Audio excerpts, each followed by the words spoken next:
अब आप देख लीजिए, दिल्ली की 600 साल पुरानी मस्जिद को आपने शहीद कर दिया। सुनेरी बाग की मस्जिद को आप निकाल देना चाहते हैं।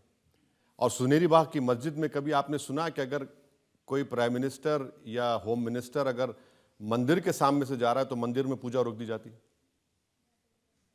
कभी सुना आपने? सुनेरी बाग की मस्जिद में जब कभी प्राइम मिनिस्टर का काफिला जाता है, मूवमेंट, जिसको मूवमेंट बोलते हैं, नमाज नहीं होती उस वक्त में सुनेरी बाग में? क्यों नहीं होती भाई? आप पूछ लीजिए, मेरी बात की यकीन मत करिए, आप जाइए वहां के इमाम साहब से, लोगों से पूछ लीजिए। देखिए, किसको बिल्डिंग को गिराना है नहीं गिराना ये तो कोर्ट के फैसले होते हैं।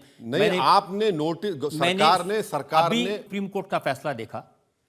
चेन्नई में सरकारी जमीन पर अवैध दरअसल बताने के लिए, जो रिलीजियस प्लेसेस हटाने के लिए ऑर्डर दिया है। चेन्नई में कोयम्बेडु मस्जिद है, उसके केस में सुप्रीम कोर्ट ने ऑर्डर दिया है कि ऐसे सभी जो धर्मस्थल हैं, चाहे वो चर्च हो, चाहे वो मस्जिद हो, चाहे वो मंदिर हो, उन सबको हटाना चाहिए। सर, कोर्ट के ऑर्डर की हम बात नहीं कर रहे हैं, हम गवर्नमेंट के एडमिनिस्ट्रेटिव ऑर्डर की बुनियाद पर, जिसको कोर्ट ने नहीं कहा था, आपने उस 600 साल पुरानी मस्जिद को और खबरस्तान को आपने शहीद कर दिया।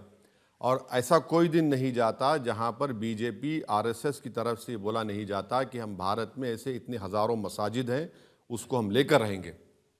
खुला कहते हैं वो लोग। तो आप भी तो खुला कहते हैं, पार्लियामेंट में बाबरी मस्जिद जिंदाबाद। हाँ बिल्कुल, मैं अभी कह दूंगा जिंदाबाद बाबरी मस्जिद। गुनाह क्या है सर? फ्रीडम ऑफ एक्सप्रेशन है मेरा ये। अगर मैं भारत की पार्लियामेंट में नहीं कहूंगा तो कहां कहूंगा? मोदी जी जिंदाबाद बोल सकते तो बाबरी मस्जिद जिंदाबाद बोले, क्या गुनाह है? कोई गुनाह तो नहीं किया। मैं कह रहा हूं कि इस्लामिक धर्म के लिहाज से जिस जगह मस्जिद बन जाती है, वो जब तक दुनिया अल्लाह कायम रहेगा मस्जिद ही रहेगी। आप उसको तोड़ दें या कुछ करें, तो मैंने कहा वो मस्जिद है, मस्जिद रहेगी। इसमें प्रोवोकेशन कहां है?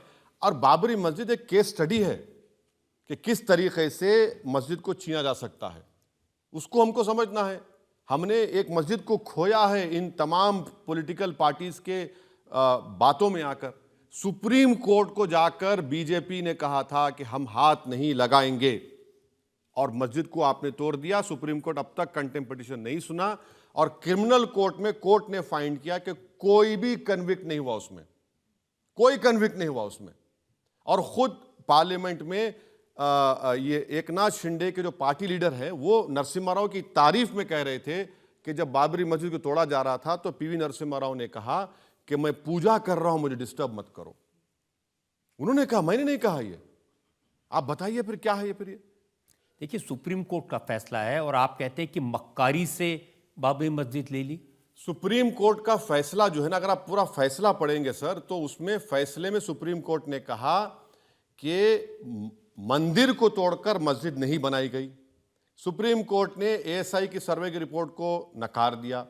सुप्रीम कोर्ट ने जो फैसला दिया, हम उसको जो गलत मानते हैं, इसलिए कि सुप्रीम कोर्ट ने फेथ की बुनियाद पर दे दिया, फेथ की बुनियाद पर दिया। अब अगर फेथ की बुनियाद पर आप दे देंगे तो फिर उसका कोई रोक टोक ही नहीं है। अब वैसे साहब हो गया ना, अरे फैसला हो गया, वहां पर इतना भव्य राम मंदिर बन गया, लाखों लोग वहां जा रहे हैं, अब छोड़िए उसको, कहां उसमें। यही बात आप उन यहूदियों से कहिए जिसको हिटलर ने 60 लाख यहूदियों को गैस के चेंबर में डालकर मार दिया था। वो 1930s की दास्तान को 2024 तक बोलेंगे। मैं भी बाबरी मस्जिद की दास्तान को मेरे मरने से पहले मेरे औलाद को बोलूंगा कि तुम भी बोलते रहना, क्योंकि जिस तरीके से मस्जिद को छीना गया, उस तरीके से हम दोबारा मस्जिद को नहीं खोना चाहेंगे। क्या 6 दिसंबर इस देश के लिए फख्र का दिन है? बताइए।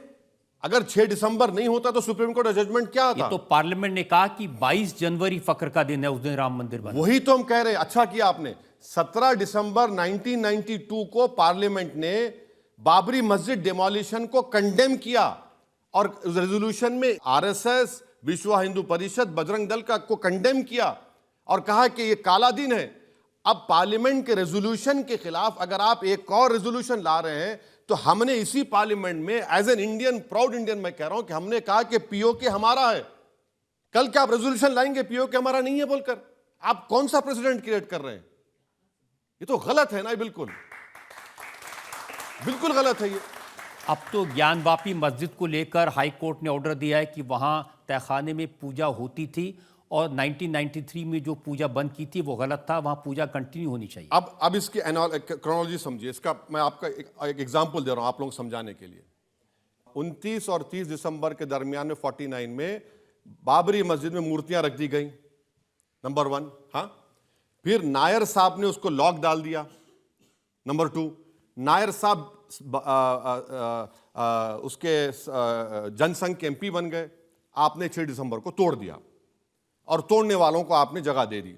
यहां पर क्या हुआ, यहां पर व्यास फैमिली कह रही है कि हमारे पास 1530 से डॉक्यूमेंट है। मैं भी कह रहा हूं कि मैं भी 500 साल से नमाज पढ़ा था बाबरी मस्जिद में, नंबर 1। व्यास फैमिली कहती है कि 93 में मुलायम सिंह की सरकार ने बगैर रीजन राइटिंग के दिए बंद कर दिया। मैं भी कह रहा हूं कि मेरी मस्जिद को भी आपने बंद कर दिया था। अब कोर्ट आपने कोर्ट को जाके पूजा अलाउ करिए। भाई मेरी नमाज क्यों अलाउ नहीं किया आपने? फिर आप समझिए, इसीलिए हम कह रहे हैं कि हम एक मस्जिद को खोए दोबारा नहीं खोना चाह रहे हैं। आप इन बातों को समझना चाहिए। अब भाई दूध के जले छाछ को भी फूक फूक कर पिएंगे हम लोग, तो भड़काएंगे आप नौजवान? भड़काएंगे नहीं, सच्चाई को बयान करेंगे। ये जो मैं जो कुछ कह रहा हूं ये फैक्ट है, मैं जो कुछ कह रहा हूं फैक्ट है। अच्छा सर, अब आप चले जाइए, आप ज्ञानवापी पे आ गए, आप चले जाइए मथुरा पे। 1965 में हिंदू और मुसलमानों में एग्रीमेंट हुआ, मुसलमानों ने 8 एकड़ जमीन दे दी। अच्छा, उस एग्रीमेंट पर किसने साइन किया था हिंदुओं की तरफ से? पंडित मदन मोहन मालवीय।